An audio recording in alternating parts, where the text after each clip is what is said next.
Hey everybody, good afternoon. Neil here. It is Friday. End of week wrap up, and figure we look at the S&Ps and kind of get a feel for what we got going on here. Last week, we were going to use about 60-40 up here as our kind of over and target 58.40. And in the ES futures, and the low today was 45, so we got really close.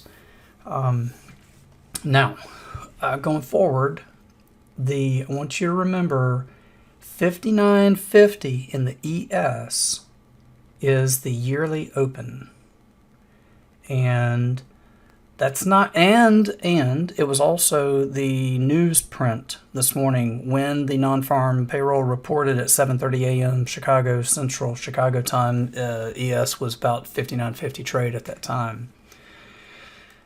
So I'm going to get really close to that now with my my new overhead, but I'm not going to go exactly there. I'm going to call it. This week's weekly pivot was 59.67. We're going to go, call it 59.70.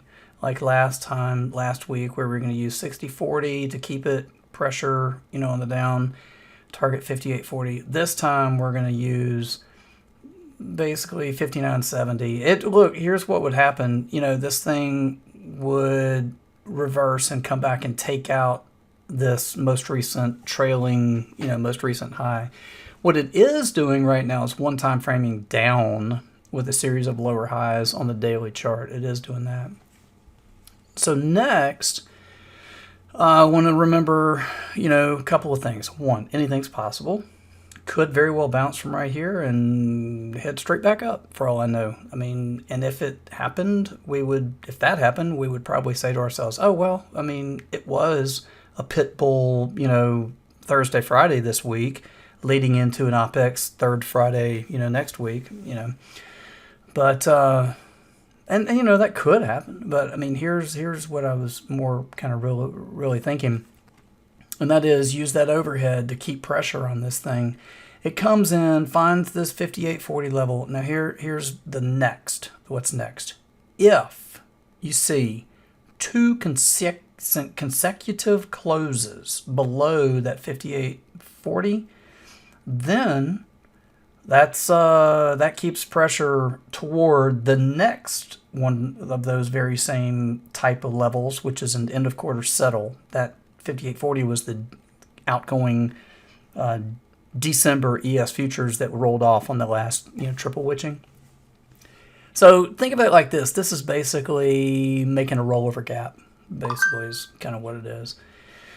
So you always have to, like, a good level like this is a target for a reason, because you also are not just looking for price to maybe trade there, but also kind of reflect off of it too. Give some respect to such a level, and this will be the first time into 58.40, a rollover gap. To visit this and look at how it's treated this level before. Back here, it goes all the way back into like July. This was a big level. So anyway, what I'm getting at is bounce off that a little bit and then roll and then work its way down, and then ask yourself, do I see on the daily, two consecutive closes below 58.40?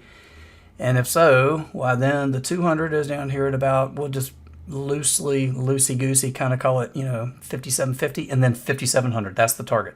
That'd be the next target. 57, you can see it right there. That's what that is. That's one of those same things as 58.40, be down there, okay? That's it. You got the overhead, you got the plan, you got the level, you got the anticipated bounce off of exactly where, come back up, get stuffed. By the way, next week's weekly pivot is going to be 59.25. It'll trade there.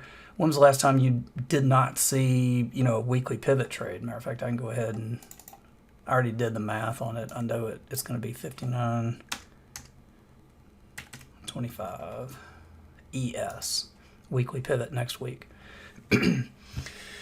All right, so that's what I got. And do, of course, hope it helps and you find good trading. And look forward to being with you again at the next update. Okay, good night. Without simpler trading, I could not have financial independence. This is one of the best investments I ever made in my life. It's helping me find consistency. It's one of the things that won me